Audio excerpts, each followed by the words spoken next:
Buenas noches, gracias por estar de nuevo con nosotros en Acción Positiva. Hoy, domingo 26 de junio, prácticamente se fue el mes.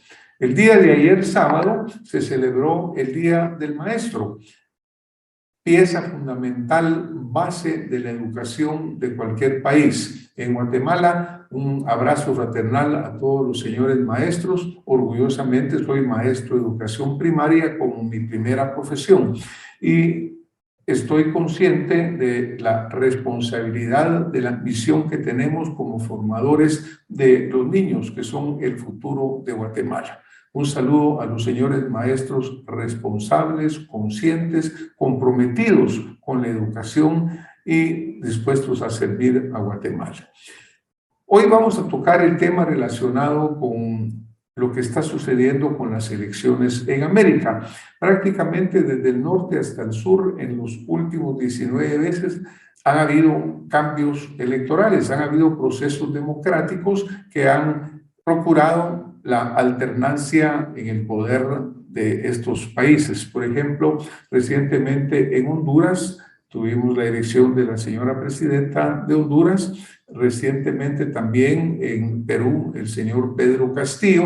Recientemente en Chile, el señor Boric. Es decir, hemos tenido una cadena de elecciones que han llevado en alguna forma a cambiar la configuración del mapa político de lo que es nuestra América. La última votación se produjo el domingo 19 de junio en Colombia. Colombia votó. Un país muy importante, un país con una riqueza muy grande, con una proyección muy importante hacia la América del Sur y que pues obviamente todo el mundo estaba muy pendiente de lo que iba a suceder en esa elección, en la cual inicialmente pareciera que iba a haber un enfrentamiento entre la derecha, el establecimiento político representado por el uribismo, y la izquierda que estaba siendo representada por el señor Gustavo Petro. Esas eran las predicciones de lo que se miraba en ese escenario político, pero hemos venido aprendiendo también que la política está cambiando constantemente, que nos da sorpresas. Entonces, ¿qué sucedió ese domingo 19 de junio? Ese domingo 19 de junio el resultado varió. En vez de ser el que se esperaba, por un lado se confirmó que ganó el señor Gustavo Petro, que había ganado en la primera vuelta.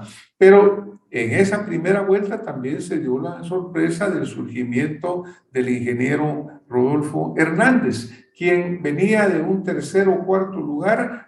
No se pensaba que iba a lograr colocarse dentro de los dos primeros y sin embargo en una forma sorprendente, con un discurso diferente, con un discurso innovador y con un discurso que obviamente llamó la atención del electorado, se colocó en la segunda vuelta. Veamos los resultados de esa primera vuelta. En la primera vuelta, el señor Petro tuvo un voto en su favor de un 40.34% de quienes acudieron a las urnas. Y el ingeniero Hernández tuvo un voto del 28.17%.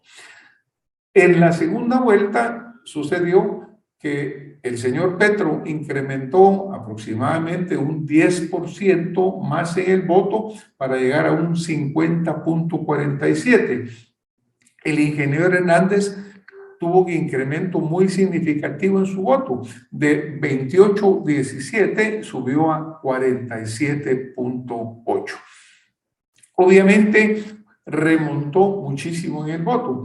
Las fuerzas de derecha, de centro derecha, se unieron alrededor de él, pero también las fuerzas de izquierda apoyaron al señor Petro y él entonces ganó esta elección.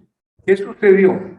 ¿Cuál fue el hecho que pasó en estas elecciones? Predominaron las opciones alternativas. No en el caso de Petro, quien era ya su cuarta presentación como candidato, había ido subiendo consistentemente en el porcentaje de la gente que votaba por él. pero sí en el aparecimiento del ingeniero Guillermo Hernández, que en alguna forma fue un fenómeno. Esto responde a lo que se ha visualizado como un deseo de cambio que se ha observado en el continente. Ha habido un ajuste en el panorama continental hacia una mayor demanda de cambio y alternancia.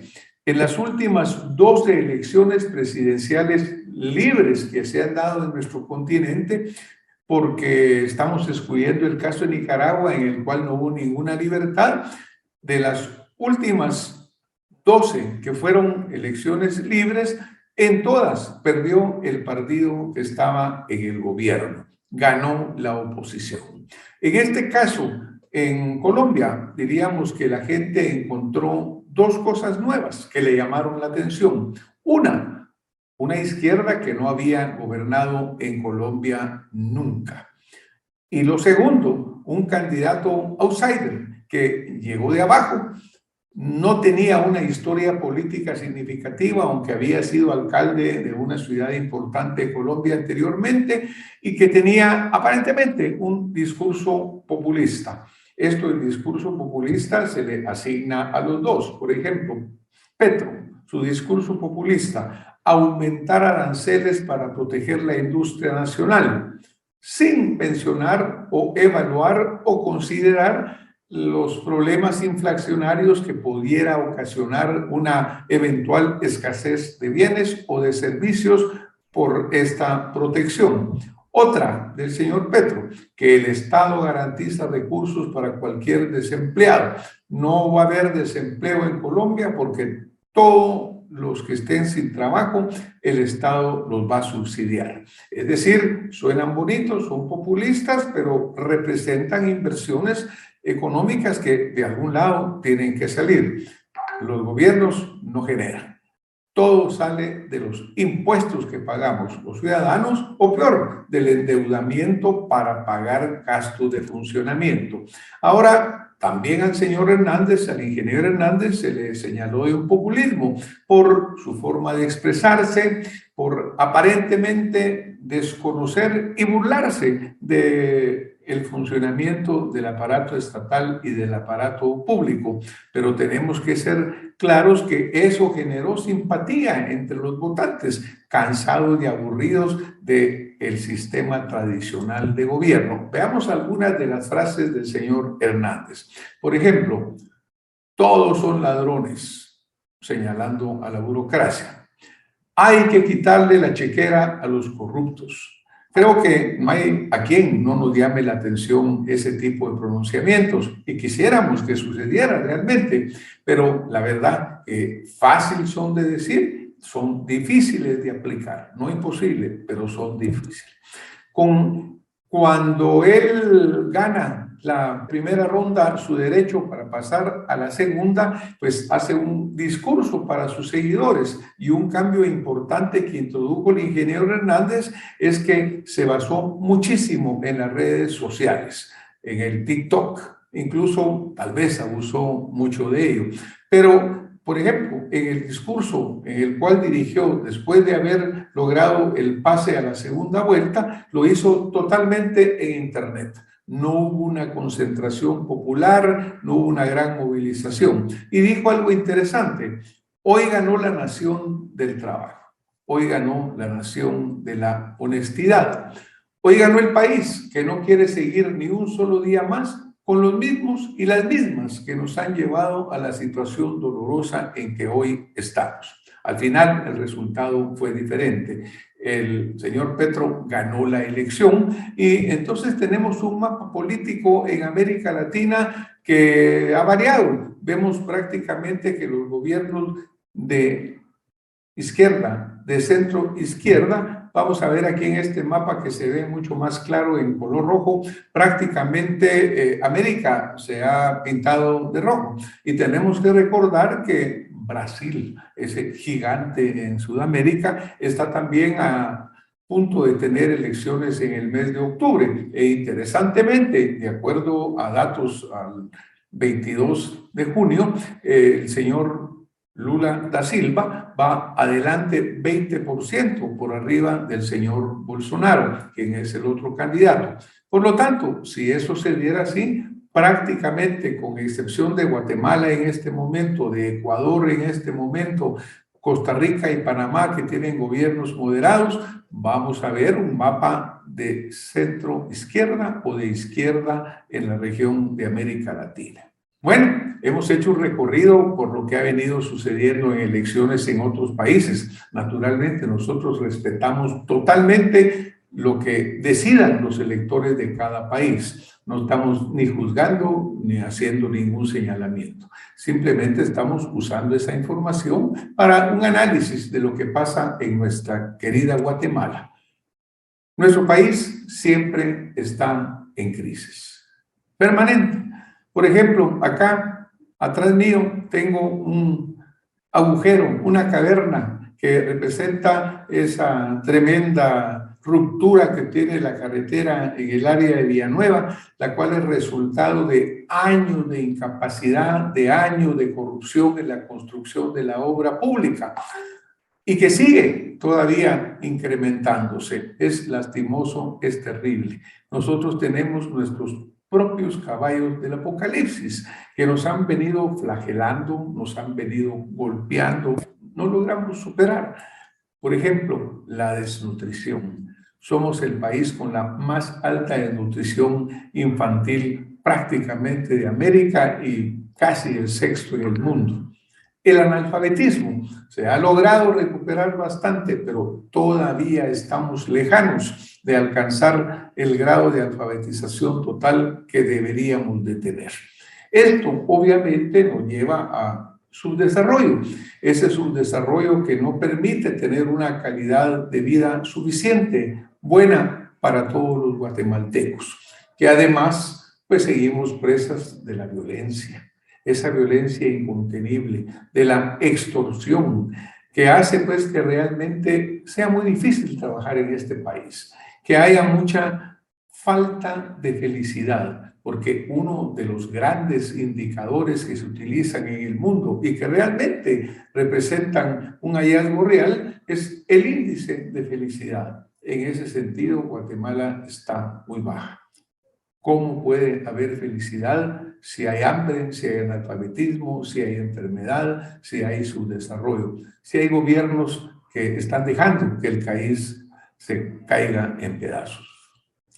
Pero bueno, vimos elecciones que se han producido a lo largo del continente y nosotros también ya estamos llegando de nuevo a ese punto. Cada 4 años en Guatemala chocamos con el mismo muro.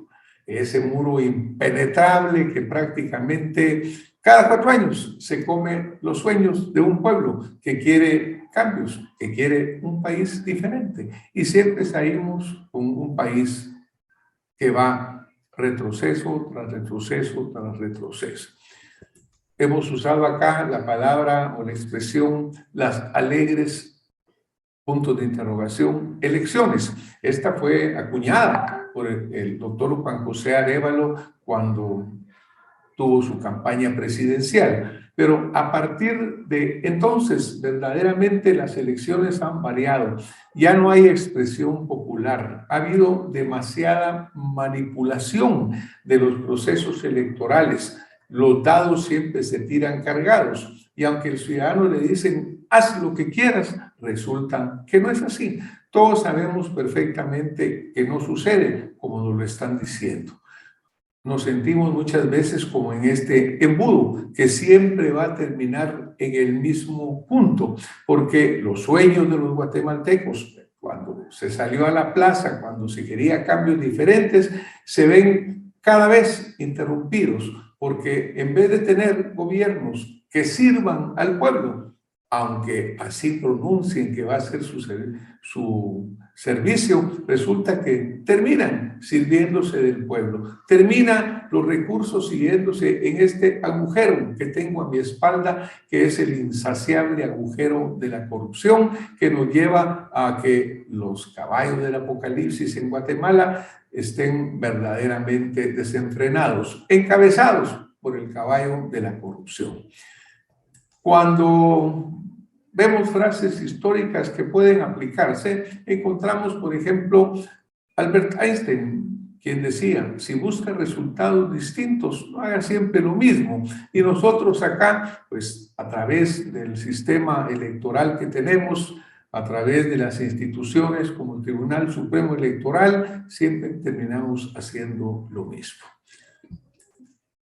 La convocatoria a las elecciones generales para elegir al próximo presidente serán el día 20 de enero del 2023. Y la primera vuelta será el día 25 de junio del 2023. Y si hay una segunda ronda, que es lo más probable, va a ser el 20 de agosto. O sea que hoy, este domingo, estamos prácticamente a un año de que tengamos que volver a ir a votar por un sistema que la gente rechaza, que no tiene legitimidad.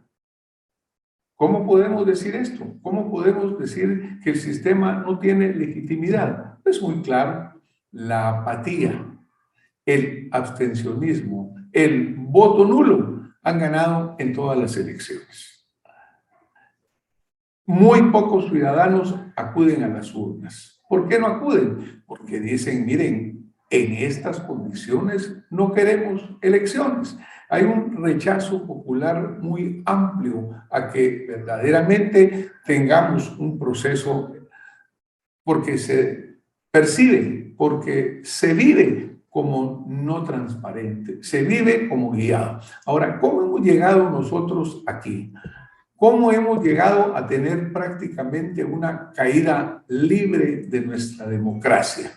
¿Cómo es que estamos metidos en esta caída vertical de la cual nosotros pareciera que no podemos salir? Voy a hacer un poquito de historia para apoyar esta visión.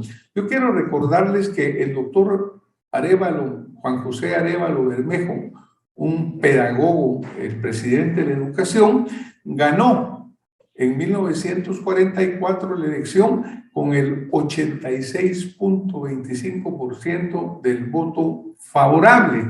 Prácticamente los guatemaltecos en una forma masiva votaron para elegirlo presidente. 86.25%, mantengamos esta imagen, porque veamos qué ha venido sucediendo. Desde 1985, cuando salió electo el señor Vinicio Cerezo, el número de votantes ha venido en una franca caída. En esa oportunidad, el abstencionismo fue de un 35%. Ahora, ¿qué sucede en 1990, cuando fue electo Jorge Serrano, hoy en un dorado exilio, después de haber salido prácticamente a mitad de su periodo y sin embargo, pues teniendo una vida muy cómoda en Panamá con bastantes recursos? Cuando él llegó a ser electo, hubo un abstencionismo del 55%. Es decir, la mayoría de los guatemaltecos ni siquiera se acercaron a la urna. El 12 de noviembre de 1995, en la primera vuelta, el presidente Álvaro Arzú superó con el 36.5% del voto a Alfonso Portillo del FRG. Abstencionismo en esa oportunidad cerca del 60%. El abstencionismo sigue siendo el ganador. El presidente Álvaro Colón de la Unidad Nacional de la Esperanza ganó con un 52.81% de los votos. El Partido Patriota en esa oportunidad obtuvo el 47.19%. Pero dato interesante, de los 6 millones de votantes registrados, solo el 45% ejercieron el voto. De nuevo, la abstención fue lo prevalente. Si llegamos al periodo en el cual Jimmy Morales fue electo como presidente, vemos que él pasa a la segunda vuelta con un 23.85% de los votos, contra Sandra, que pasa con un 19.76%. Aquí aparece el otro de los, podríamos llamar, jinetes del apocalipsis en nuestro sistema electoral, el antivoto. Cuando vemos que en la primera vuelta Jimmy Morales tuvo 23.85, pero en la segunda llega a un 65.42, encontramos ese antivoto. Ese antivoto que realmente lo hizo presidente. El presidente Alejandro Gianmattei llega con un porcentaje incluso muchísimo menor. Él pasa a la segunda vuelta con únicamente el 13.96% del voto, 614,000 votos aproximadamente. La señora Sandra Torres pasa con un 25.53%. Pero aquí vuelve a suceder exactamente el mismo fenómeno. Se produce el antivoto. Se rechaza la imagen que proyecta la señora Sandra Torres, la política del miedo, la política de no, hay que votar en contra. Entonces resulta que el presidente Gianmattei sale electo habiendo pasado con un 23.96 ya en la segunda vuelta. El antivoto que capta lo lleva a un 57.95% del voto. Gracias al antivoto triplicó sus votos. Es decir, ¿qué movió al elector a votar en esa forma? Tenemos que recordar que el presidente Gianmattei obtuvo incluso 1 millón de votos menos que los que obtuvo el presidente Jimmy Morales. Solo participó el 42% del electorado. De nuevo, vuelve a ser ganador el abstencionismo. El gran ganador de la jornada fue la abstención, fue el no presentarse a la urna, fue en alguna forma rechazar hacia el sistema, pero no es suficiente. El abstencionismo se puede explicar porque los candidatos no satisfacen las aspiraciones de los votantes, porque el sistema no lo satisface. Bueno, tenemos que llegar a algunas conclusiones. Primero tenemos que tener claro que si se quiere erradicar un mal, se precisa conocer con absoluta claridad qué es la causa, por qué se está produciendo ese mal. Si fuéramos a hablar de medicina, diríamos que para curar el cáncer hay que identificar la célula maligna. Solo así la podemos tratar. ¿Cuál es verdaderamente el mal que está padeciendo nuestros países en general? ¿Qué es lo que está rechazando la población? ¿Por qué le está diciendo no al establishment que habla de macroeconomía, que habla de resultados económicos buenos, que habla que se ha mantenido la inflación, que se le olvida mencionar, por ejemplo, en el caso de Guatemala, que gracias a los migrantes que han tenido que salir de su país por la extorsión, por la violencia, por el desempleo, está recibiéndose un 20% del Producto Interno Bruto en remesas familiares. Imagínense si ese 20% no se recibiera, pues el cuadro sería totalmente diferente. Pero ¿cuál es nuestro verdadero proceso de enfermedad? La corrupción. Nuestros países están infestados por la corrupción. El agujero negro que tengo a mis espaldas es la corrupción. Significa todo aquello que debería de ir a escuelas, debería de ir a hospitales, debería de ir a infraestructura de calidad y que simplemente va a terminar en los bolsillos de los corruptos, que no se preocupan por más que de enriquecerse en una forma ilegítima. El enemigo es el sistema. Un sistema que desafortunadamente está basado aún en una ley electoral y de partidos políticos que necesita tener cambios importantes. Porque si nosotros seguimos así, es como pegarse un balazo en el pie. Esa ley electoral tiene que cambiar, ya sea en el Congreso de la República.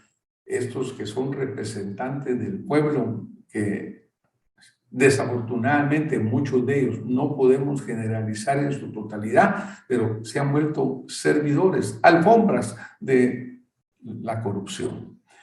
Ahora, como dicen los guatemaltecos, lo que pasa al país es que la solución está en manos del problema. ¿Cómo podemos cambiar una ley electoral en la cual los diputados actuales quieren perpetuarse, quieren seguir a la sombra de la corrupción? Recordemos, para ir terminando, de la calidad del ciudadano depende la calidad de la democracia.